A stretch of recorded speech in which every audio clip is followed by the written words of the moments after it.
क्रांती news, आवाज सर्वसामान्यांचा। सातपूरमधील रवींद्र एरंडे निघाला खरातच्या एक पाऊल पुढचा। पत्रकार ते हस्तरेषा तज्ञ असा त्याचा थक्क करणारा प्रवास। महिलांना कसं ओढलं जाड्यात नक्की बघा। ज्या वासनांध ज्योतिषी अशोक खरातनं जगाच्या नकाशावर नाशिकचं नाव पोहोचवलं, त्याच्यानंतर आता आणखी एकाने त्यात भर घातली। सातपूरचा रवींद्र एरंडे असं त्याचं नाव असून तो नेमकी कोण आहे त्याविषयी जाणून घेतलं तेव्हा थक्क करणारा इतिहास समोर आला। खरात आणि एरंडे या दोघांच्या कृत्यानं नाशिक खूप प्रसिद्ध झालंय।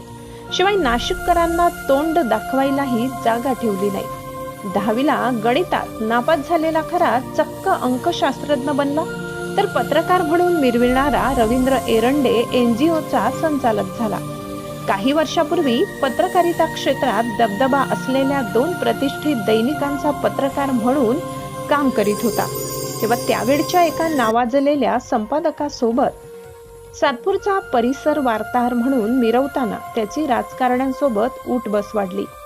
पत्रकारच असल्याने अधिकारी, पोलीस अशा बड्या अधिकाऱ्यांशीही ओळखी वाढल्या। त्याच जोरावर त्यानं सातपूर परिसरात आपलं पत्रकारितेचं बस्तान बसवलं।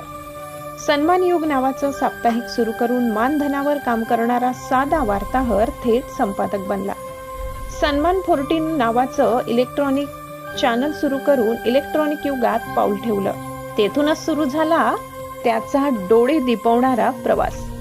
उर्मिला पब्लिसिटी नावानं जाहिरातीचा धंदा करणारा रवींद्र एरंडे बघता बघता एका NGOचा संचालक बनला। एवढ्यावरच न थांबता त्याने पत्नीला उर्मिला ब्युटी पार्लर नावाने व्यवसाय सुरू करून देऊन तिला स्वावलंबी बनवले। रवींद्र एरंडेचं आणखीन एक सत्य समोर आलंय। पत्रकारिता करता करता हात बघून लोकांचे भविष्य तोच सांगू लागला। या नवीन धंद्यातही त्याने बऱ्यापैकी जम बसवला होता म्हणे। पत्रकार म्हणून मिरवताना तो अनेक बड्या राजकारण्यांचा गुरु देखील बनला होता।